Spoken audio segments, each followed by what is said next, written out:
Hello and welcome to the first 21st century edition of The Buzz.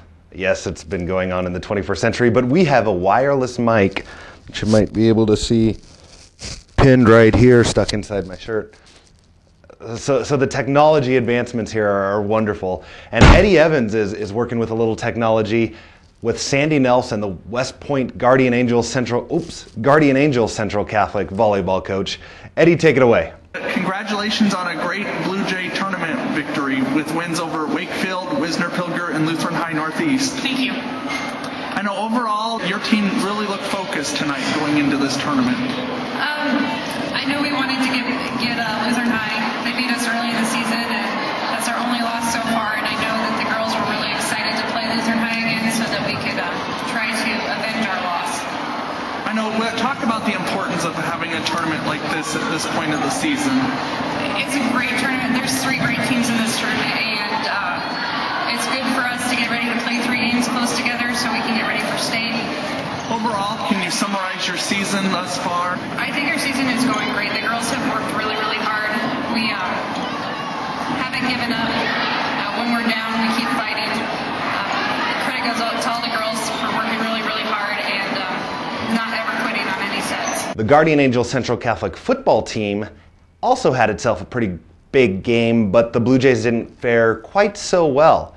Playing against Howells-Dodge, the Jaguars, the #1 team in the state in every poll, the Blue Jays fell 36-0, and we found out a lot about Class D1 football here. One thing we found out that Howells-Dodge is as good as advertised, and like I said, it's really helping shape Class D1 right now. It kind of looks like it might be one of those classic confrontations as the playoffs wind down, with Elgin Public Pope John out west and Howells-Dodge in the east. But we are a long way from the playoffs winding down. We're a long way from the playoffs. There's going to be a lot of change over the next couple weeks as we have 2 full regular season weeks to go. Right here in Norfolk, one of the classic rivalries, 1-loss Pierce comes into town to take on undefeated Norfolk Catholic. Now, Norfolk Catholic has won 6 straight in this series dating back to 2008, and a lot of people think the Knights are easily going to make it 7 straight on Friday night, and for good reason. Norfolk Catholic comes in with 31 consecutive wins.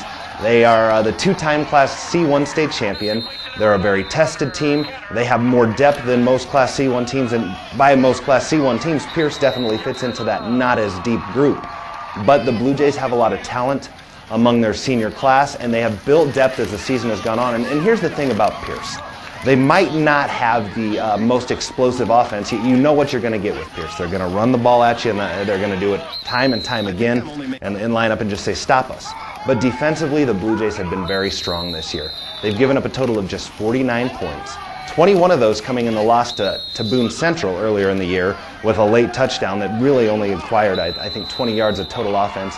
And then they gave up 14 in the 4th quarter of a big win over Columbus SCOTUS. They gave up 163 yards in their win over Wayne last week. And if they can hold that Norfolk Catholic offense in check, Pierce has a shot of surprising quite a few people and not just being in this game, but maybe winning it.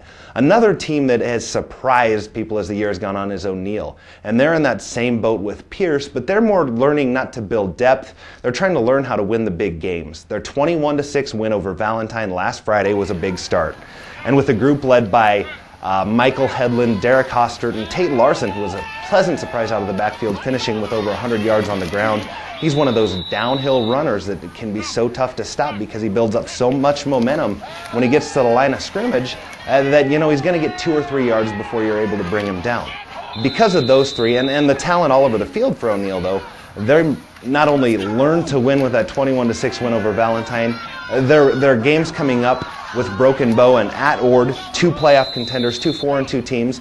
That's only going to give them kind of that playoff feel going into the playoffs. And for a team that's untested and not necessarily comfortable with a playoff situation, that's some big experience to get. We got confidence over these last 5 games, but this game right here is really the one that we needed to kind of give us that, maybe we are for real. We can do some things now. We can play with some of those teams that are good, and this kind of bumps our confidence, hopefully to the next level. Another team that made a statement win last week, Lutheran High Northeast, beating Crofton 20-14. Aaron Rathke with a late touchdown completed the comeback for the Eagles. Now I think this is safe to say that this is the biggest win in Lutheran High football history.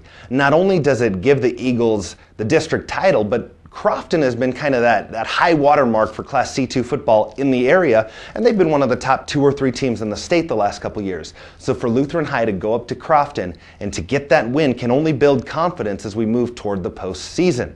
And as I said before, we're so far from the playoffs that there's no point really even talking about it, but if they did begin today, 32 of the 51 area teams playing 8-man football or above would be in the playoffs, and 2 of those teams, Norfolk Catholic and Pierce, will be live streaming Friday night at 7 p.m. Memorial Field in Norfolk. And we'll come back and talk about that game and many others next week on The Buzz. Come back and join me.